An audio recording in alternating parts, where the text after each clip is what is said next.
Ekber! Kahrolsun İsrail! Kahrolsun İsrail! Kahrolsun İsrail! Çok kıymetli basın mensupları, sivil toplum kuruluşlarımızın değerli başkanları, Kudüs Müslümanların onurudur. Amerika ve İsrail'in istilacı, işgalci ve sinsi oyunları ile Filistin'in parçalanma planına karşı hep birlikte sesimizi, sözümüzü yükseltmek ve dünya kamuoyunu harekete geçirmek için Malatya TÜ Sivil Toplum Kuruluşları olarak buradayız. Dün gece yapılan bir toplantı sonrasında dünyanın sömürgeci ve emperyalist gücü ABD'nin başkanı Donald Trump ve işgalci terörist İsrail'in Başbakanı Netanyahu 100 yılın barış planı adıyla 100 yılın utanç planını açıkladılar. Bu sözde anlaşma ile kendi ülkelerinin iç siyasetinde batağa girmiş olan bu iki meczup lider 100 yıllık vahşi planları ile yeni bir kaosa adım atmışlardı.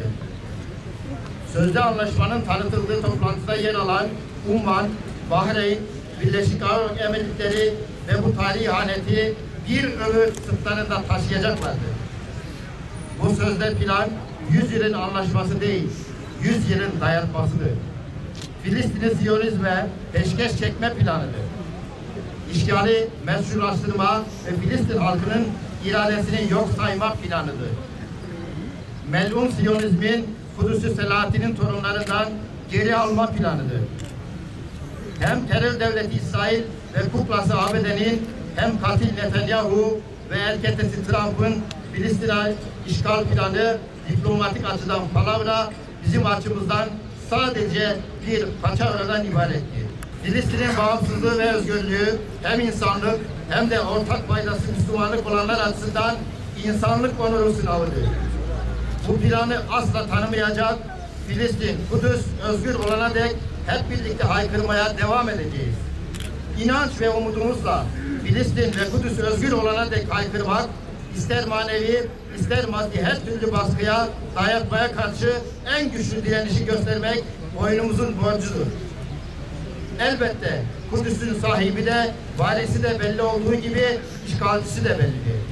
Filistin topraklarında egemenlik hakkı olan devlet de bellidir. Bizim için Filistin teslim olmamaktır. Filistin bağımsızlık ve özgürlük mücadelesi azmidir.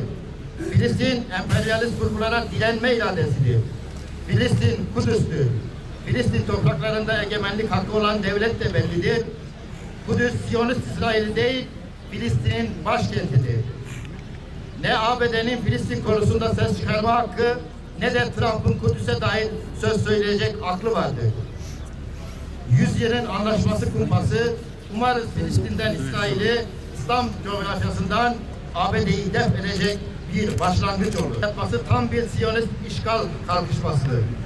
Siyonist güçler ve onların oyunlarına rağm olmuş köleler Orta Doğu ve Filistin üzerinden insanlığı, barışı ve dünyanın huzurunu hedef alan bir dünya savaşını başlatmak istiyorlar. Dolayısıyla insanlık için kapitalizme ve Siyonizme karşı direniş, medeniyet coğrafyamız ve inanç paydaşlarımız için bir iman, insanlık için onur mücadelesidir. Kudüs'e yönelik ABD ve işgalci, istilacı terörist İsrail tarafından izlenen politikalar ve adım adım işgale yönelik sergilenen maksatlı hareketler asla kabul edilemez. Ümmet olarak buna direnmek bir anlamda varlık sebebimizdir. Mazlum Filistin halkının ve Kudüs'ün sonuna kadar yanındayız ve yanında olmaya devam edeceğiz. Filistin halkının reddettiği bir taslak 100 yılın anlaşması değil, olsa 100 yılın dayatması olur.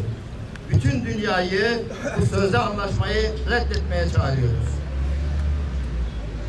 Bugün burada tepki için bir araya gelen ve irade beyanında bulunan Müslümanlar olarak Filistin'in iradesini esas almayan dayatmaları yok sayıyoruz. Dirilişe ve direnişe katkıyı onur sayıyor. Filistin ve Kudüs konusunda hassas olan anti-siyonist, anti-emperyalist herkesi tepki koymaya davet ediyoruz. Biz emperyalizme karşı adil bir düzen için Filistin'i savunuyoruz. Biz insanlık için Kudüs'ü, Kudüs için insanlığı savunuyoruz. Çünkü biz adalet tasavvurumuzu Hazreti Ömer'den zalimlere karşı mücadele azmi ve cesaretimizi Selahaddin Eyyubi'den aldık. Bizim insanlığa sunduğumuz huzur ve barış telakkimiz var.